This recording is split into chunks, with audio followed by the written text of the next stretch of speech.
Well, hello, my lovelies. It's Murky Meg here. Well, good morning, good morning, good morning. It is the 29th of April and it was my birthday yesterday, which would explain why I have been a bit quiet over the last few days. I had a lovely day. It was fantastic. Spent the day with my family, being treated, went out for a lovely Sunday dinner. It was really, really nice. But today I want to talk about Nigeria and Harry and Meghan. Now, for those that don't know, Nigeria is a Commonwealth country and it joined the Commonwealth on the 1st of October 1960. So it's a Commonwealth country. Bear that in mind. Yesterday it was announced that after Harry's visit to the UK, which is going to be happening on the 8th of May for the 10th anniversary of Invictus, Harry will be flying to Nigeria to join Meghan, who would have already flown out there to have a royal visit of sorts. That's right, both of them have been invited to Nigeria by the country's Chief of Defence Staff, who also met Harry in Germany last September at the Invictus Games in Dusseldorf to take part in cultural activities for an unofficial royal visit. That's right, an unofficial royal visit. Now, I've said long ago that these two didn't want out of the royal family, and it was well documented that they themselves wanted a half in, half out, and Her Majesty the Queen, the late Queen, said, no, that's not happening. You're either in or you're out. This is their way of cementing the fact that they are royals and they can do what they damn well please. Apparently, Harry and Meghan will meet service members and their families and participate in traditional cultural activities, according to the Nigerian media. Now, a lot of people are saying, well, this is just part of building relationships for the Invictus Games. Now, we know that Nigeria took part in last year's games, and it's been said that this particular visit is to try and canvas for the Invictus Games to be held in Nigeria. But the problem is that this is being touted as an unofficial royal visit. It's not. It's not a royal visit at all. They're not working royals. Yes, technically they're royals, but they're not working royals. And they cannot in any capacity represent the monarchy or the Commonwealth. And I fear that this is exactly what's going to happen. My worry is that this will be touted as a royal tour, like a quasi-royal tour of sorts. Now, why is it that Nigeria is incredibly important to Meghan? Well, we all know the now infamous genealogy test that she seems to have done, or said that she's done, where she found out she was 43% Nigerian.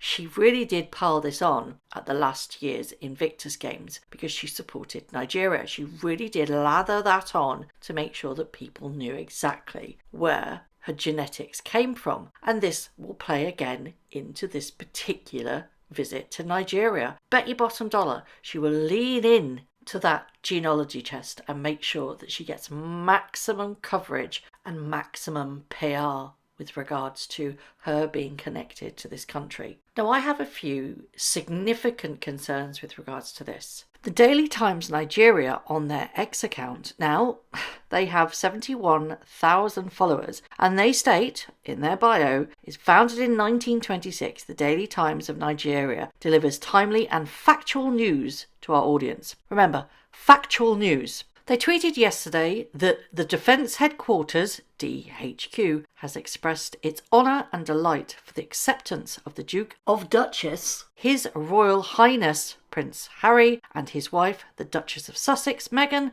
to visit Nigeria in May 2024. His Royal Highness. Now you could say, well, that's not on Harry and Meghan, is it? That's on the Nigerian Times, or the Daily Nigerian Times. Yeah, but we know what's coming, don't we? We really do. It's going to be HRH everywhere, and Harry and Meghan can go, we can't really offend, can we? They've done it off their own back. But the problem is that this will be seen as an official visit. Even though it's not, it will be touted as one. It will be touted as a royal family member coming to visit, and there will be a big hoo-ha about it. We know that that's going to happen. I can almost guarantee it. The other issue I have is that Prince Harry was supposed to have been doing a Netflix documentary about his beloved Africa. This seems to have got canned because of all the hypocrisy and the scandal that's coming out of Africa with regards to the charity Rangers that Harry is a board member, is now being investigated for allegation of, I'm not going to say the word, but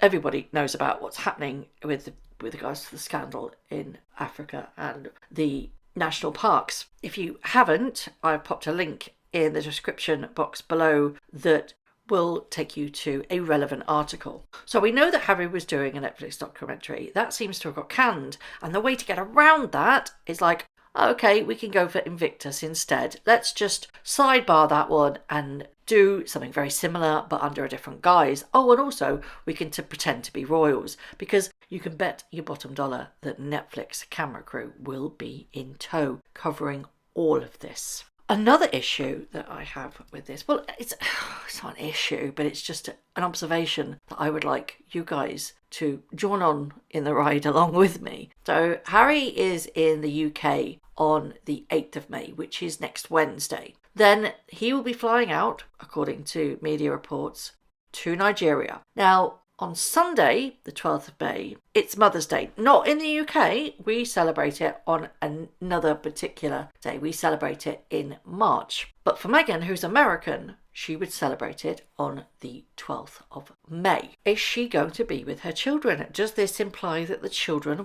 will be with her in Nigeria, or them in Nigeria? She's due to fly out on her own, and Harry will join her from London to Nigeria. Will the children be there? Or will they get back in time for the 12th to celebrate Mother's Day with their children?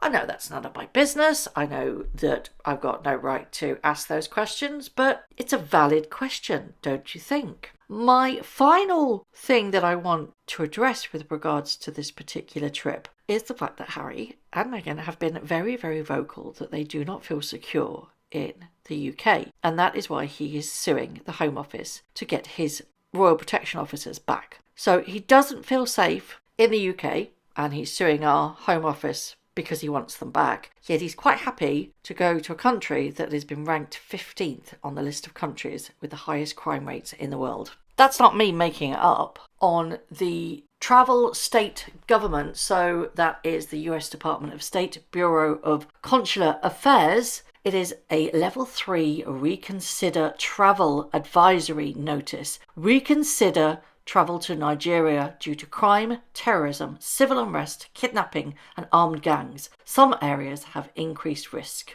So that's the American government warning their citizens not to travel to Nigeria unless you have to. Let's have a look at the British government, shall we? Oh, look, they say the same. Kidnapping is widespread across Nigeria. There's been a recent increase in kidnappings. Criminal groups may kidnap victims by stopping cars on major highways, including, I cannot pronounce that, I'm so sorry. There's a high threat of kidnapping and other armed attacks at oil and gas facilities in the Niger Delta region. This also applies to facilities at sea. Possible targets for kidnapping include British nationals of Nigerian origin visiting friends or relatives, and British nationals working for international corporations. Wow. So, any comment? I'm absolutely flabbergasted that Harry and Meghan say that they can't come to the UK. Meghan won't come to the UK and won't bring her children to the UK, the children that we never see, because of the security risk. Yet, they're both going there of their own free will. They've been invited under this quasi-royal tour. Quite happily, I bet you they're going to be armed up to the hilt. Of course, that's going to be on the list of we need these kind of thing. It's going to be there on their rider as such. Oh, did royals have a rider? I'd like the M&Ms with no blue ones in, please. The blue ones all picked out and put in another bowl. Other sweets or candy are available, of course. I'm sorry, that's really tickled me. Rider. Royal rider. But of course, who is going to pay for this? Are the people of Nigeria going to pay for this? Is the Nigerian government going to pay for this? Is it going to come out of their defence budget? Because Harry and Meghan won't be paying for their security in Nigeria. And like I said, they are going to be secured up to the hilt. So would Nigeria stomp up the cost for an opportunity to actually host the Invictus Games? Because the statement that was released by the Director Defence actually says the visit is to consolidate Nigeria's stronghold at the game and possibility of hosting the event later years.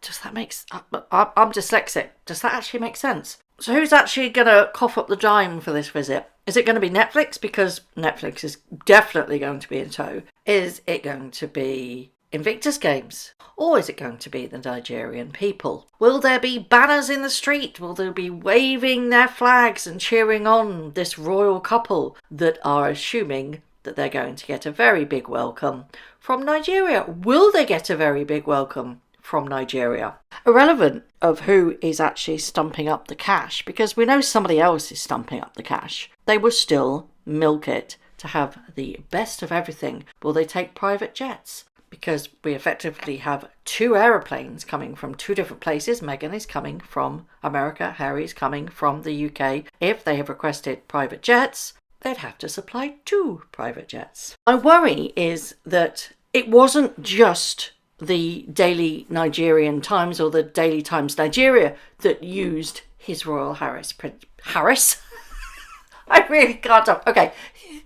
The Duke of Duchess. His Royal Highness Prince Harry. So that's HRH. It was, in fact, the Director of Defence. That's somebody within the Nigerian government referring to Harry as His Royal Highness, HRH. What happens now? Now, some people may laugh it off and go, oh, it was just a mistake. No, that then implies that a royal is coming to visit His Royal Highness. And that could be construed by some people that it is a royal tour and somebody of the royal family, a working member of the royal family, although they're not, we know that, is visiting the country on behalf of the monarchy and the Commonwealth. And that isn't the case. That to me is extremely worrying.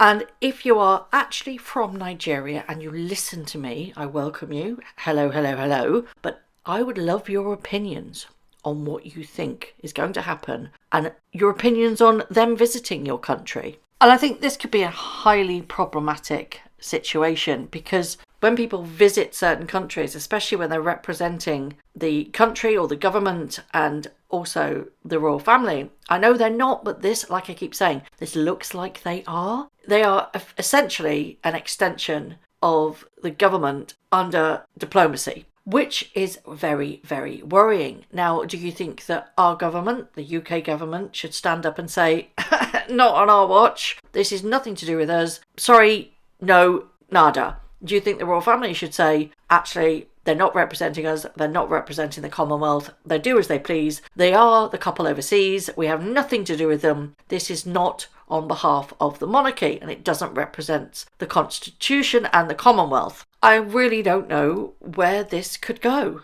Of course, on social media there is a hilarity of memes going around about Nigerian princes and emailing scams.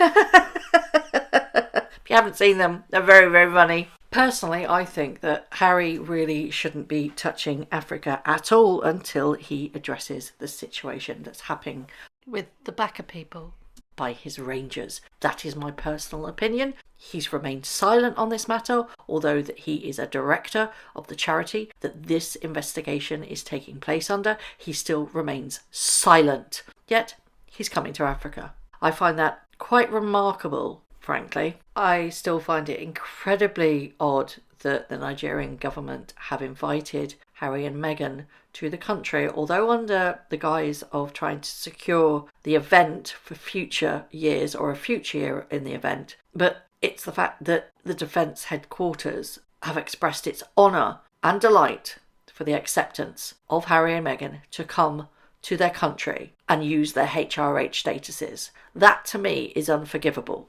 And until Harry actually addresses what's happening with the Baka people, then all of this is by the by and it means nothing. It's just another PR attempt for the couple. Quite frankly, it's performative PR. You know, can you remember when she was in Africa last time and we had the, oh, nobody's asked me if I'm okay moment, surrounded in poverty? We also had the big fat lie with regards to the fire in Archie's nursery. Well, that was proved to be completely wrong and made up. The optics of this could look very, very bad because Harry has been so silent on the Baka scandal. So I would like to know your opinions. Who do you think's paying for this? Is Invictus Games coughing up the dough? Do you think the people of Nigeria are going to be paying because it is in fact their government who have offered their invitation to Harry and Meghan? What do you think of the Director of Defence, who is part of the Nigerian government, in their statement referencing the HRH, His Royal Highness? I do find it funny that it was His Royal Highness and not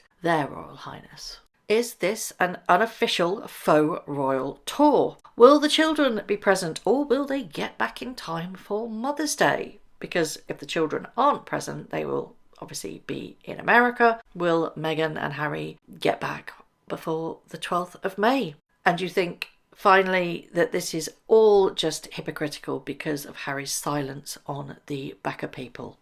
As always, I would love to know your thoughts. Thank you very much for watching. If you haven't already, please subscribe to my YouTube channel, hit the notification bell and also that like button.